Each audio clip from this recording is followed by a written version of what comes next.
भोलेनाथ ने फिर सबको जीवित करवा दिया। सती ने मरते समय वरदान मांगा कि अब इस बार तो मुझे बहुत चालाक पिता मिला था, लेकिन जब मेरा अगला जन्म हो तो जो संसार का सबसे ज्यादा जड़ हो वो मुझे पिता मिले और मुझे भोलेनाथ ही पति मिले। सती मरत हरिसन बर मांगा, जन्म जन्म शिव पद अनुरागा।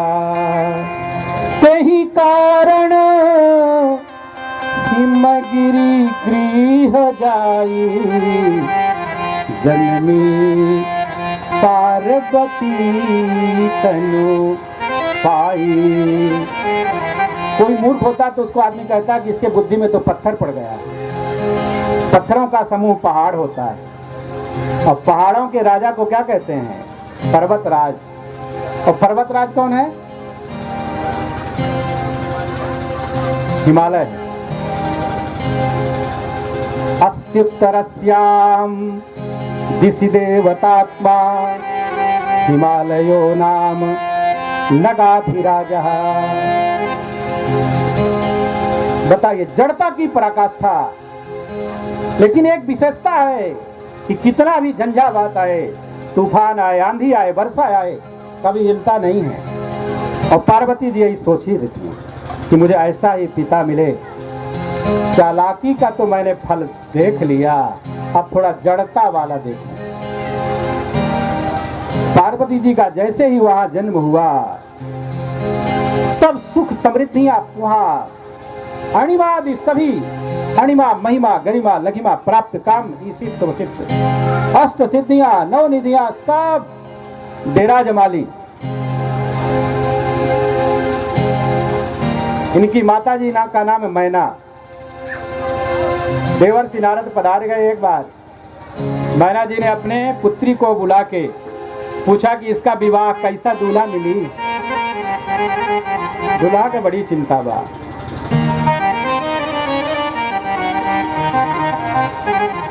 नारद बाबा ने हाथ देखा पार्वती जी का तो कहा, देखो जोगी जटिल अकाम मन, नगन अमंगल वेश, अस स्वामी यही कहाँ मिलई। कैसे पता बाबा? परिहस्त असरेत अगुण अमान, मातु पितु हीना, अगुआ सिर सब संशय छीना। इसका जो पति होगा ना, निर्गुण होगा, अगुण। मानापमान का कोई पता नहीं रहेगा, माता पिता का भी पता नहीं। कोई ऐसे बड़े से विवाह करेगा बेटी का जिसके जाति कुल खानदान का पता ना हो? माता पिता कौन है जानता ही नहीं।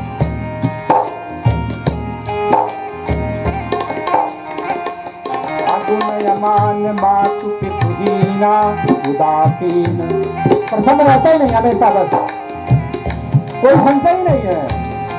जोगी जटिल अकाम मन लगन, मुंडों की माला धारण करेगा। बताइए, दुनिया की कोई लड़की उसको स्वीकार करेगी?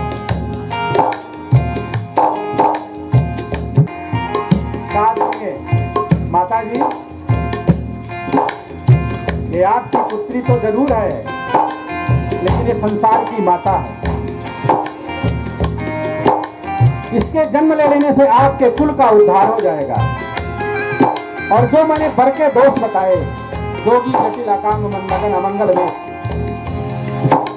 जय जय बर के दोष बखाने, जय जय बर के दोष बखाने, हे सब शिव पही में अनुमाने।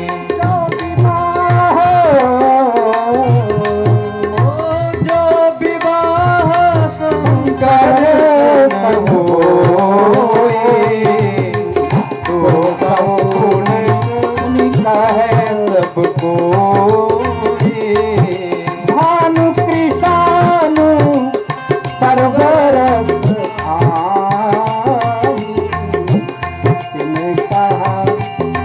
मंत्र कहर को नाही, समर्थ को नहीं दोष रवि पावक सुरधरी की नारी, तो विवाह शंकर संग होई, तो सहु गुण उनका सब कोई। यदि भोलेनाथ के साथ विवाह हो गया तो जितने दोष हैं वो सब गुण हो जाएंगे, इसलिए आप घबराइए मत। लेकिन एक बड़ी भारी समस्या है कि भोलेनाथ ने तो काम को जला के नष्ट कर दिया, तो विवाह कैसे होगा? तो विवाह करेंगे ही नहीं, और जो काम रहित है उसके साथ विवाह क्या होगा? लेकिन एक उपाय है। क्या उपाय है? तप उपाय है। जो तप करई कुमारी तुम्हारी, जो तप करई कुमारी तुम्हारी, भाभी उमेट सकहीं त्रिपुरारी, भाभी उमेट सकहीं त्रिपुरारी। यदि आपकी पुत्री तप करे तो ये भोलेनाथ के पास ही केवल ये वीटो पावर है और किसी के पास नहीं। महाकाल, महामृत्युंजय, इतना बड़ा दाता संसार में कोई है ही नहीं।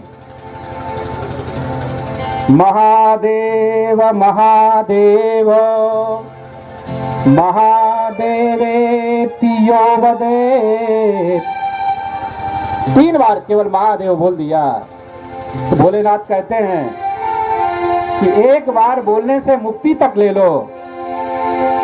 एकेन मुक्तिमाप्नोति द्वाभ्याम शंभु ऋणी भवेत्। और जो 2 बार है ना, 3 बार का ना महादेव महादेव महादेव, तो 2 बार का मैं ऋणी रहूंगा।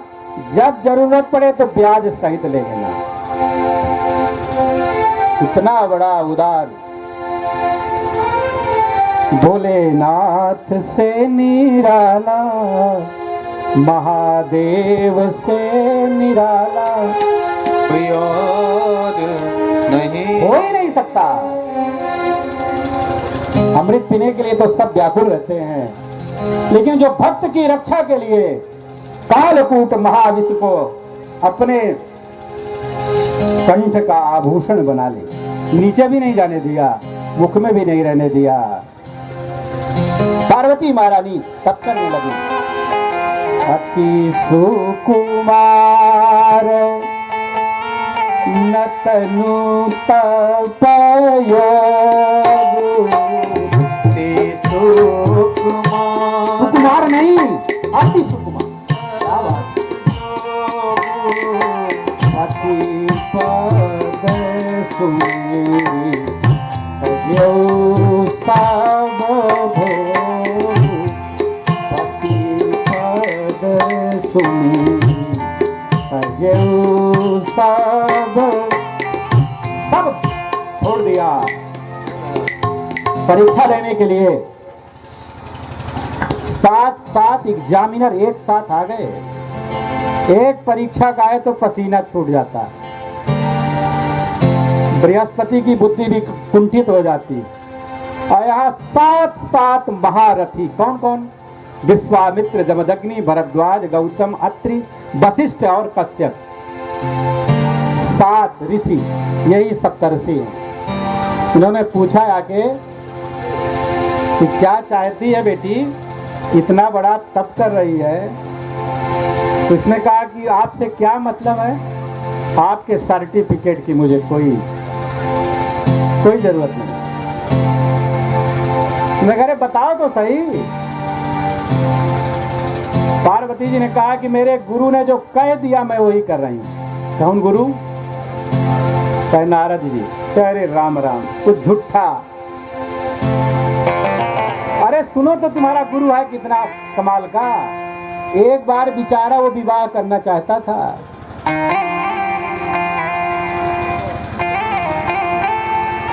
गड़बड़ हो गया।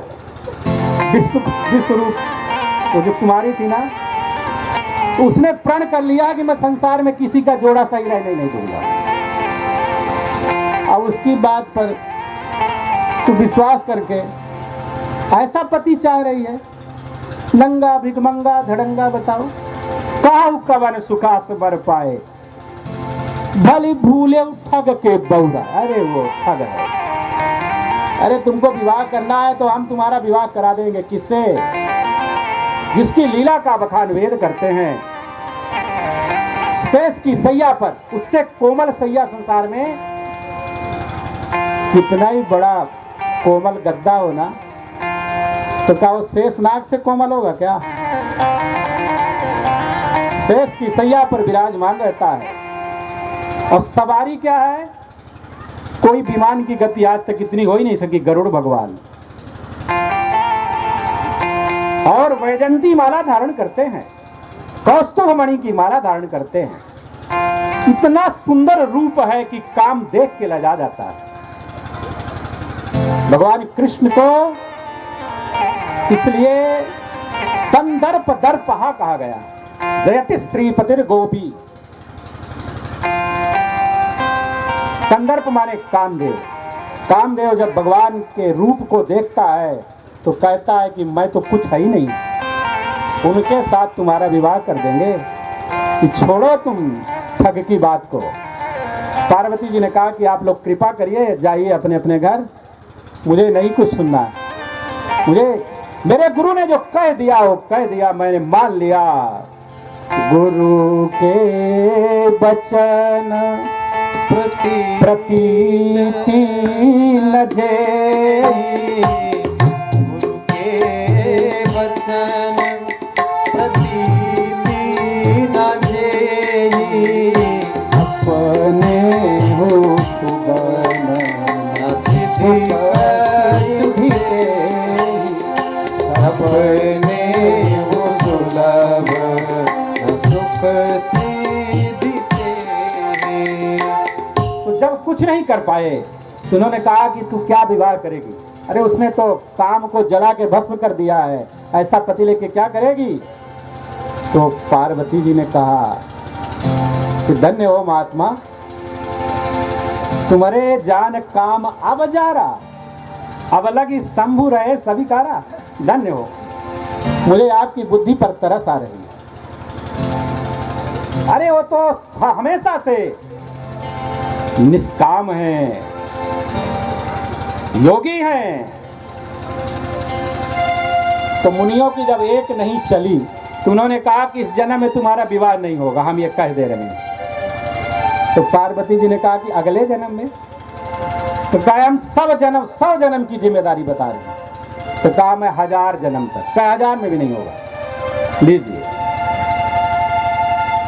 तो पार्वती जी ने कहा 1,00,000 जन्म लूंगी, लेकिन पति के रूप में केवल भोलेनाथ, और कोई नहीं। मुनियों ने कहा कि वो भी संभव तो नहीं लग रहा है। तो पार्वती जी ने कहा कि सुन लीजिए कान खोल के, कोटि माने करोड़, जन्म कोटि लगी रगर हमारी, जन्म कोटि लगी रगर हमारी, बरहूँ संपूर्ण रहूँ कुंवारी। यदि मेरा विवाह होगा तो भोलेनाथ के साथ होगा, और नहीं तो कुंवारी रहूंगी।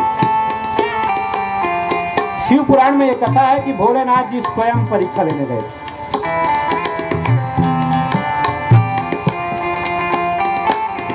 बहुत जगह ये कथा है। जब देखा, पूरा परीक्षण किया, लेकिन पार्वती जी कहीं थोड़ा भी फिसली नहीं, डगमगाई नहीं। आशीर्वाद दिया कि आप जगत की मां हैं, तो जगत के पिता हैं, प्रणाम किया, वहां से चलते बने।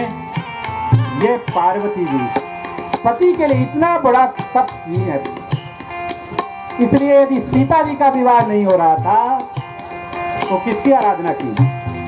गई कर जोरी रुक्मिणी जी का विवाह नहीं हो रहा था, कहाँ गई?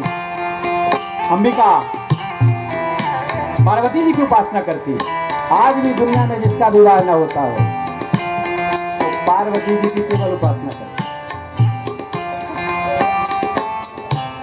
इसीलिए भोलेनाथ को अपना कोई किसी को बार बार मनाए और वो रूठे तो रूठने का भी एक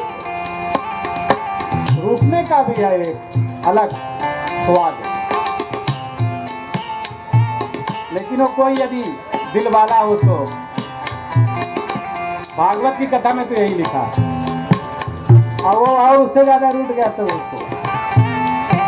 वैसे प्रणय कोप में तो हारने में ही जीत है, जो हार गया वो ही जीत गया। प्रेम की लड़ाई बड़ी उल्टी लड़ाई है,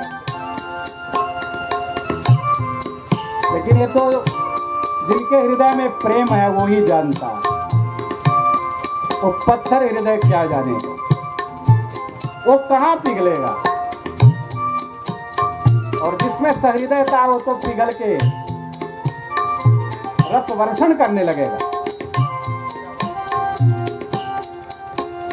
है प्रेम जगत में सार और कुछ सार नहीं, है प्रेम जगत में सार और कुछ सार नहीं, है प्रेम जगत में सार और कुछ सार नहीं।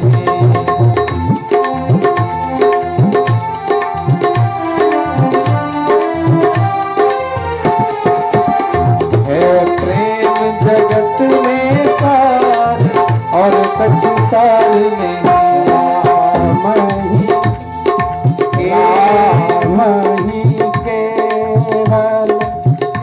प्रेम पियारा राम ही केवल प्रेम प्यारा, जान ही केवल प्रेम प्यारा।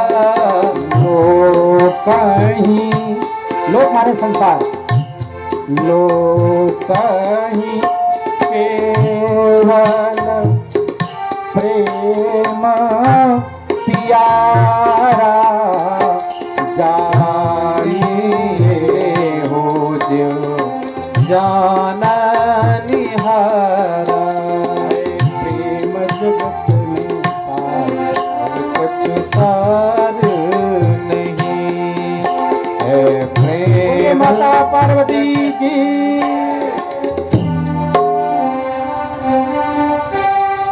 अब उत्तान पाद एक दूत आए हुए हैं, भगवान के दूत हैं भैया, दूतों बन जाएं तो बड़े भारी हैं। यहाँ प्रियव्रत उत्तानपाद। उत्तानपाद का अर्थ क्या है पहले आप ये जान लीजिए। उत्तान माने उतान, ऊपर की ओर, पाद माने पैर, ऊपर की ओर पैर हैं जिसके उसको कहते हैं उत्तानपाद। उत्तानौ पादौ यस्य, उत्तानपादा माने जीवा। गर्भावस्था में पैर ऊपर की ओर रहते हैं। इसकी वृत्तियां दो हैं, एक इच्छा अनुसारिणी और एक नीति के अनुसार। वही दो पत्नियां हैं, एक सुरुचि और एक सुनीति। सुरुचि से हम उत्तम भोग तो प्राप्त कर सकते हैं, इसलिए सुरुचि के बेटे का भी नाम उत्तम है। लेकिन सुनीति जो कभी जगमगाती नहीं अपने नीति में, राजा नाराज हो जाए तो हो जाए। वेश्या तो चाहे जो करे लेकिन पत्नी नहीं होने देगी ऐसे, उसकी भी मर्यादा है। वो नीति के अनुसार काम करेगी। नाराज हो जाए उत्तानपाद, कितने दिन नाराज रहेंगे? नाराज रहो तो रहो, लेकिन सुनीति कभी नीति का अतिक्रमण नहीं करती। जाए उत्तान पादस्य सुरुचि सुनुति तथा सुनीति बड़ी हैं, दोनों के एक एक बेटा। और जीव की यही गति है, जहां रुचि हमको तुरंत जो अच्छा लगा उसको हमने खा लिया। कुत्ते की तरह खड़े खड़े कहीं लघु शंका कर लिए, पेशाब कर लिए। समझदार आदमी थोड़ी ऐसे चला जाएगा खड़े खड़े, वो खड़े खड़े जहां बस कुत्ते के समान लघु शंका कर लेगा। रुचि के अनुसार जो काम करे वो सुरुचि, वो निंदित होता है, और जो सुनीति के अनुसार काम करता है वो पूज्य होता है। सुनीति के बेटे का नाम इसलिए ध्रुव है। एक बार उत्तानपाद राज सिंहासन पर अलंकृत थे, विराजमान थे। बगल में सुरुचि बैठी हुई थी।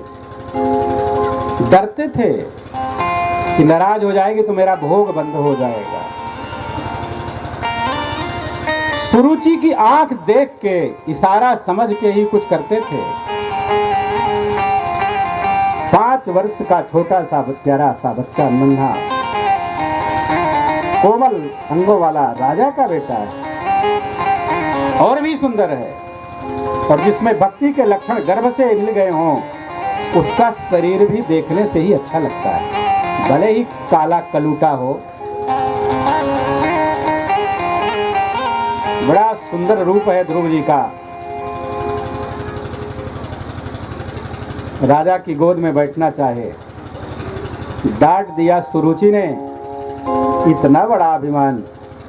सुरुचि ने कहा कि यदि तू राजा की गोद में बैठना चाहता है तो पहले मेरे गर्भ से जन्म लो, और मेरे गर्भ में आने के लिए आरोधया धोक्षज पाद पद्मम यदीक्षसे उत्तम आसनम यथा।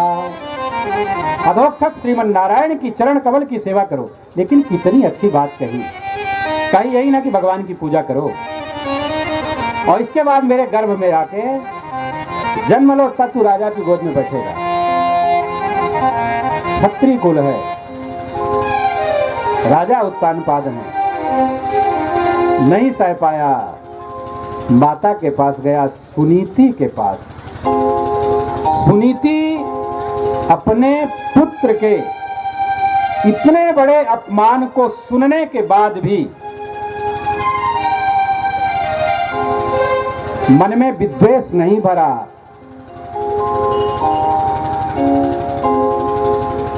उसने कहा कि तुम्हारी विमाता जनों का वो बहुत अच्छा कहा है, वैसा ही तुम करो।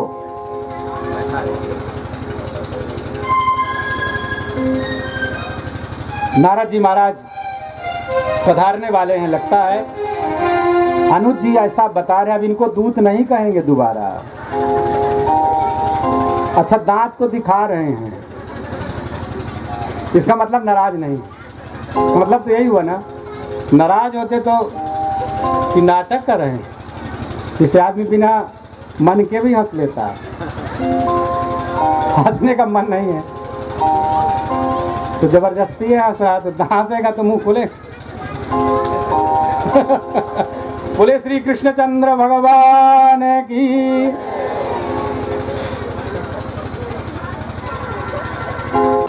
अपने संतान को कभी अपने बैर को नहीं बताना चाहिए,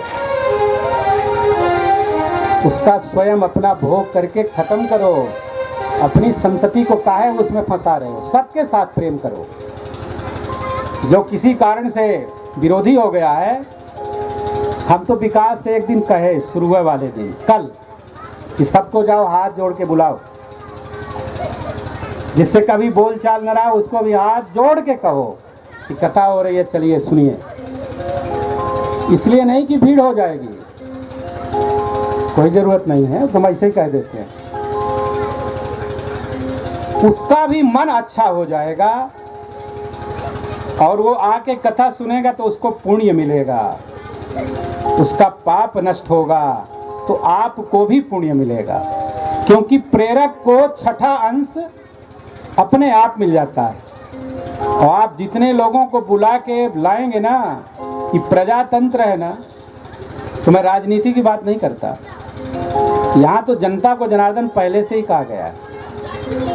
यहाँ तो दीन बंधु पहले से ही हैं भगवान, दीनानाथ हैं, अनाथ नाथ हैं, सबका आदर करिए। कभी यदि किससे से कोई बात लीजिए ऐसी कड़वी बात हो गई तो उसको क्षमा कर दीजिए, आपका हृदय बड़ा हो जाएगा, विशालता आ जाएगी, तो ध्रुव आपको मिल जाएगा। ध्रुव जी को बताया कि जाओ तुम अपनी माता के कथनानुसार अधोक्षज की आराधना करो, भगवान श्रीमन्नारायण की पूजा करो। माता यशोदा, माता कौशल्या, माता सुनीति इस श्रेष्ठ माताओं में गिनी जाती है। राम जी की क्या भावना थी कैकेयी के प्रति? कभी अपने संतान के मन में बैर भाव की बात मत बढ़ाइए, उसको स्वयं भोग लीजिए, दूसरे के लिए नहीं। छोड़ के मत जाइए, धन संपत्ति छोड़ दीजिए जितना कमा सके, लेकिन बैर अपने जीते जी ही उसको खत्म करके जाओ। दूसरा नहीं मान रहा है तो आप स्वयं थोड़ा, जो बड़ा होता है वो झुकता है, जिसमें फल होता है ना वो डाली झुक जाती है, जिसमें बुद्धि होती है, विवेक होता है, भगवान की कृपा होती है, वो विनम्र होता है। पहला लक्षण है विनम्र होना। यदि वो विनम्र नहीं है तो वो पढ़ा लिखा तो है नहीं, बुद्धिमान है, कदापि बुद्धिमान नहीं है। विनम्र बन जाइए ना, पत्थर भी पिघल जाता है, तो पत्थर से ज्यादा टेढ़ा तो कोई हो नहीं सकता। प्रेम से बुलाइए सबको, जिससे कभी बोलचाल नहीं हुई हो जीवन में, जब से आ गए सोनभद्र में तो कभी देखा भी नहीं, प्रेम से हाथ जोड़ के प्रणाम करके कहिए पधारिए। आपके यहाँ ही कथा हो रही है, सुनिए।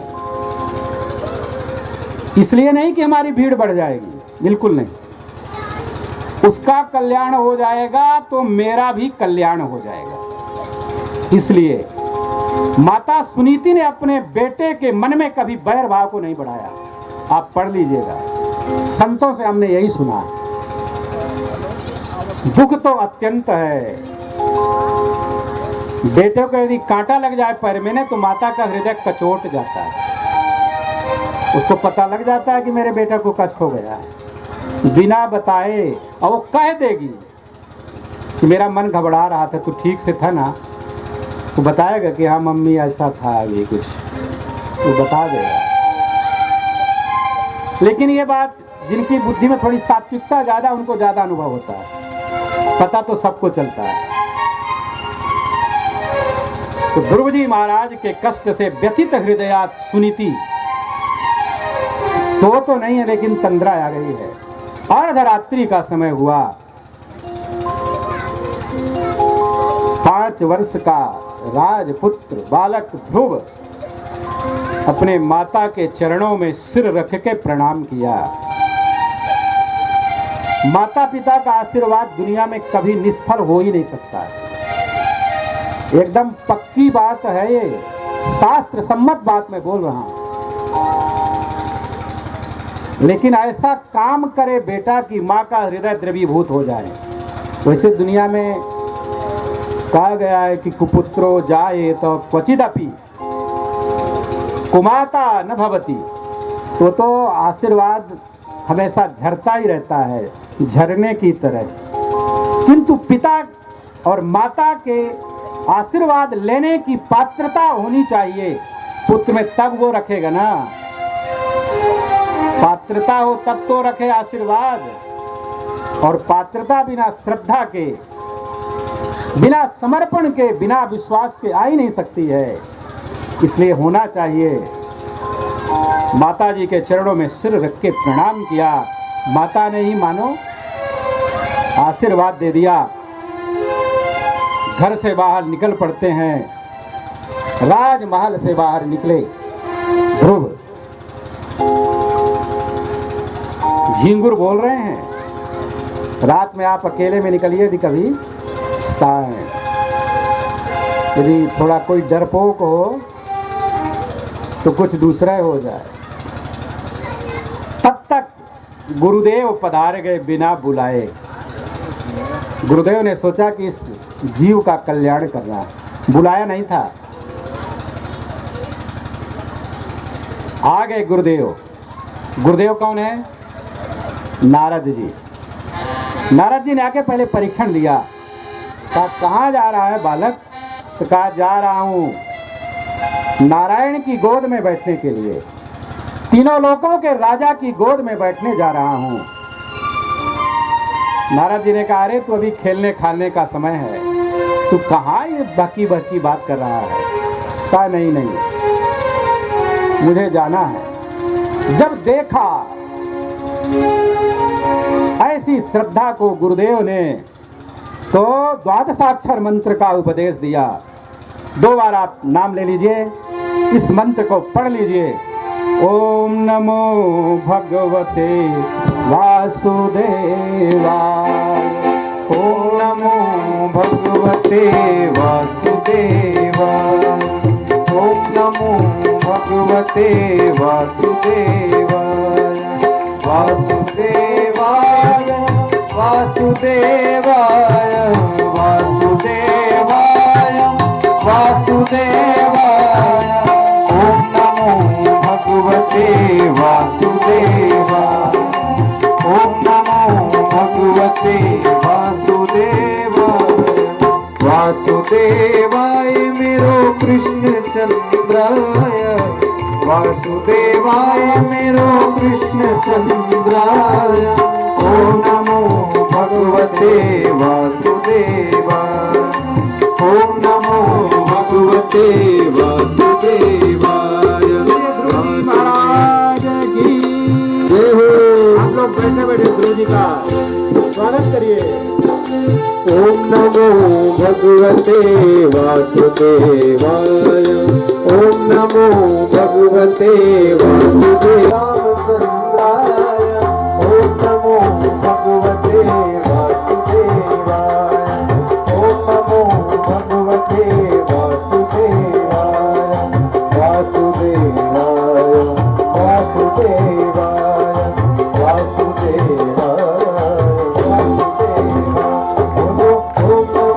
भगवते वासुदेवाय। ओम नमो भगवते वासुदेवाय। सभी लोग खुश अपने हाथ लगे रहेंगे। जब भगवान आएंगे गुरु जी को वरदान देंगे, गुरु जी उनके चरणों में दंडवत करेंगे, तब आप लोग खुश वर्षा करिएगा। ओम नमो वासुदेवाय। ओम नमो भगवते वासुदेवाय। ओम नमो भगवते वासुदेवाय। वासुदेवाय मेरो वेंकटेश्वराय। वासुदेवाय मेरो वेंकटेश्वराय। ओम नमो भगवते वासुदेवाय। ओम नमो भगवते वासुदेवाय।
राधा नाचे रे।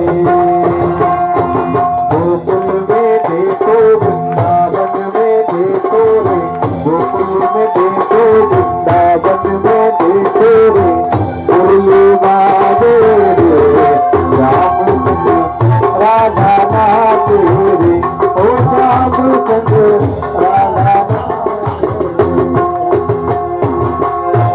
बस इतनी तनखा देना, बस इतनी तनखा देना, मेरा खुश रहे परिवार।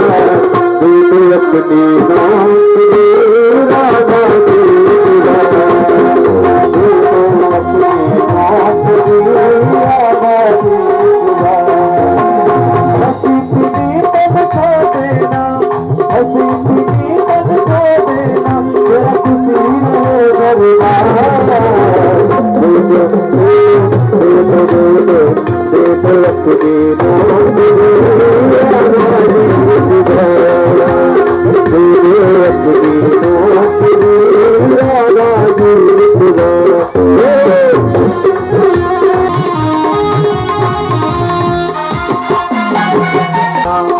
जैसे भी मैं तेरे हम कोई अब गुजरा देना।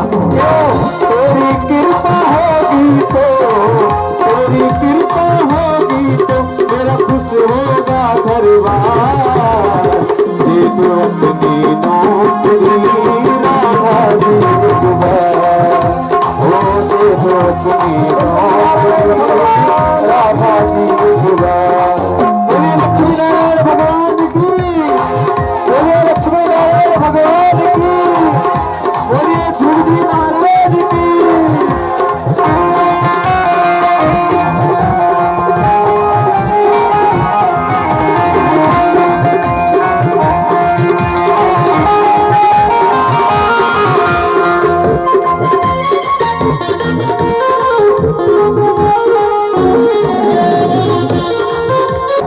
कोई दुआ सुनाओ भक्तों की इस अर्जी को, भक्तों की इस अर्जी को राधा मत करना इनकार। अपनी नौकरी राधा दे दुबारा, अपनी नौकरी राधा दे दुबारा। बस इतनी तनखा देना, बस इतनी तनखा देना, मेरा खुशी रहे परिवार। दे दो अपनी नौकरी राधा जी दुबारा, अपनी नौकरी राधा जी दुबारा। में वही परमानंद उत्कर्ष कर देगा। इसलिए आप लोग जो है नेत्रों से दर्शन कर आनंदित होइए।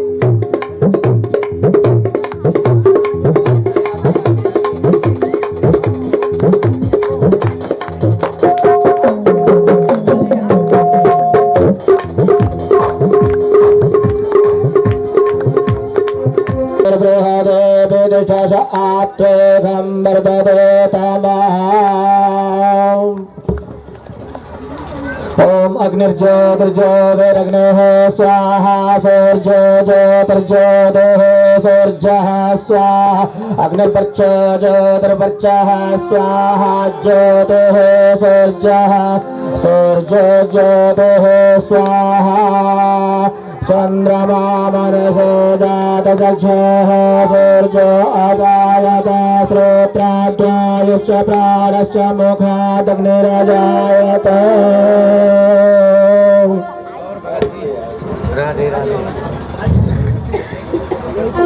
श्री रामचंद्र कृपालु भज मन हरण भव भय दारुणम।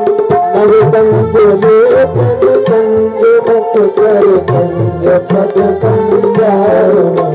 कंदर्प अगणित अमित कवि नव नील नीरज सुंदरम।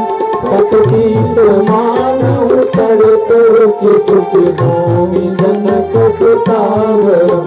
भजनीन दिनेश मानव दैत्य वंश निरंजनम रघुनंद आनंद कंद कौशल चंद्र दशरथ नंदनम निर्मुकुट कुंडल तिलक चारु उदार अंग विमोचनम आजानुज सर चाप दर्शन राम जित कर दूषण इति भरत तुलसीदास शंकर शेष मुनि मन रंजन अमर हृदय कंज निवास पुरपामादि फल दल मन जाहे राजो मिलय सोई मन सहज सुंदर सागर करुणा निधान सुजान शील सुधीर जानत राम यही बात गौरी अशीष सुन सिय सहित हर सिमरु तुलसी भवानी क्रोध पुनि पुनि मुदित मन मंजुर करे मंगल मूल राम रंग पर कना लगे